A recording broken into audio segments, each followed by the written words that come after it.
The first real race of the America's Cup Challenger Series was a runaway for Emirates Team New Zealand even before it hit the starting line on San Francisco Bay. Kiwi skipper Dean Barker trapped Italy's Luna Rossa during the pre-start maneuvers and then accelerated, gaining a 5-length lead approaching the starting line perpendicular to the Golden Gate Bridge on Saturday. Team New Zealand's high-performance catamaran rose up on hydrofoils and the route was on. The Kiwis were so dominant that they had finished and were doing a flyby of America's Cup Park on piers 27 to 29 when the Italians were still approaching the 6th of 7 marks. "It's different, isn't it, to actually have two boats together," Barker said. "It's nice to have the Luna Rossa guys out there. It can only make you better."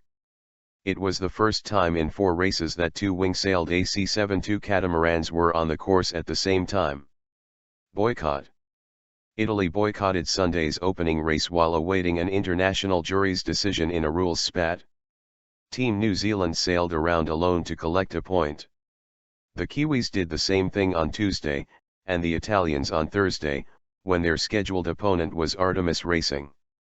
Swedish-based Artemis Racing has yet to launch its second boat following the capsize of its first boat on May 9 that killed British sailor Andrew Bart Simpson. Saturday's race was the opener of the second of 5 round-robins in the Lewis Manoeuvres Cup. Team New Zealand leads the Italians 3-1. Artemis hopes to begin sea trials of its second boat within the week. Team New Zealand's winning margin was 5 minutes, 23 seconds, but Luna Rossa was officially tagged with a did not finish. Boats must finish within 5 minutes of the winner or be ruled a DNF. That is because there will be 2 races a day during the Louis Vuitton Cup Finals for Challengers and the America's Cup match, and officials want to keep the program running on schedule. Luna Rossa helmsman Chris Draper said his team probably ended up almost where they thought we would be, although probably a little bit worse off. Rake system problem. "We had a couple of issues around the course. We're reasonably content," Draper said. Draper said that a problem with the rake system on the reaching leg to the finish meant the boat could not foil, which contributed to Luna Rossa finishing more than 5 minutes after the Kiwis. "It was a pretty major issue," he said. "It's my fault. We made a change to the system yesterday. We should know by now.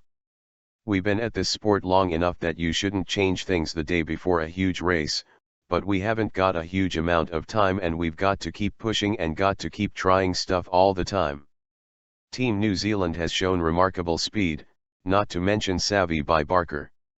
The veteran Cup skipper slowed his catamaran during the pre-start maneuvers and got into a controlling position against Luna Rossa.